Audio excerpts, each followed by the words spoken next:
Hello, bachcho. Let's see this question. The question says, read the information below and answer the questions that follows. No society can fully and permanently resolve conflicts among different groups, but we can certainly learn to respect these differences and we can also evolve a mechanism to negotiate the differences. किसी भी समाज में किसी भी society में जो भी different groups के बीच में कन्फ्लिक्ट होते हैं उनको आप पूरे तरीके से खत्म नहीं कर सकते हो ना ही उसको परमानेंटली रिजॉल्व कर सकते हो। ये पहली लाइन में बोला गया। जैसे कि रिलीजियस डिफरेंसेस होते हैं, कास्ट बेसिस पर होते हैं, जेंडर बेसिस पर होते हैं, तो इन डिफरेंसेस को आप पूरे तरीके से खत्म नहीं करोगे, वो एग्जिस्ट करेंगे, नए-नए तरीके से आते जाएँगे। लेकिन जो भी डिफरेंसेस हैं आप उनको रिस्पेक्ट कर सकते हो, ठीक है? और एक मैकेनिज़्म डेवलप कर सकते हो कि कैसे हम उसमें नेगोशिएट कर सकें।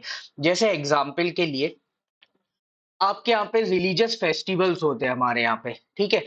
तो 2 कम्युनिटीज़ हैं, 2 रिलीजन हैं जिनके फेस्टिवल सेम डे होता है। तो पुलिस क्या करती है कि एक को बोल देती है कि आप मॉर्निंग में अपनी जो भी रैली वगैरह करनी है आप वो निकालो और सेकंड को बोल देती है आप इवनिंग टाइम में निकालो। तो हमने एक मैकेनिज़्म डेवलप कर लिया। अब दोनों एक दूसरे की रिस्पेक्ट कर रहे हैं, दोनों एग्री भी कर रहे हैं कि हाँ चलो हम सेम रूट से एक मॉर्निंग में जाने को तैयार है और दूसरा इवनिंग में। लेकिन अगर दोनों जिद पे अड़ गए तो फिर यहाँ पे आप रिस्पेक्ट नहीं कर रहे हो उन डिफरेंसेस की, है ना? तो आपको रिस्पेक्ट भी करनी पड़ेगी और एक मैकेनिज्म भी डेवलप करना पड़ेगा। Democracy is best suited to produce this outcome. Democracy एक बेस्ट मॉडल है जिनमें इस तरीके की नेगोशिएशंस हो सकती है या इस तरीके से रिस्पेक्ट आ सकती है। Non democratic regimes often turn a blind eye or to to और सप्रास इंटरनल सोशल डिफरेंसेस।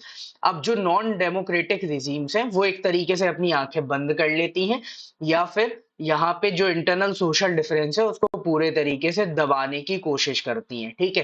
कि मतलब कहीं पे हाईलाइट ही ना हो ये।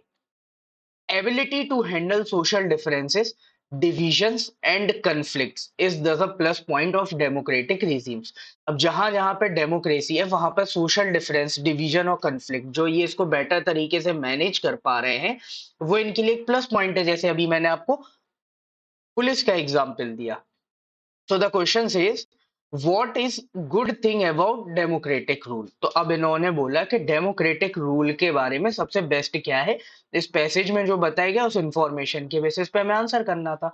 तो हमने यहाँ पे देखा कि डेमोक्रेसी में सोशल डिफरेंसेस, डिविजन्स और कन्फ्लिक्ट को बेटर तरीके से मैनेज किया जाता है। तो ये इसका एक प्लस पॉइंट था। तो final answer will be democratic rule is able to handle social differences, divisions and conflicts. ये यहाँ पे सबसे बेस्ट थिंग हो गई, ठीक है? So hope you understood it well. Best of luck. Thank you.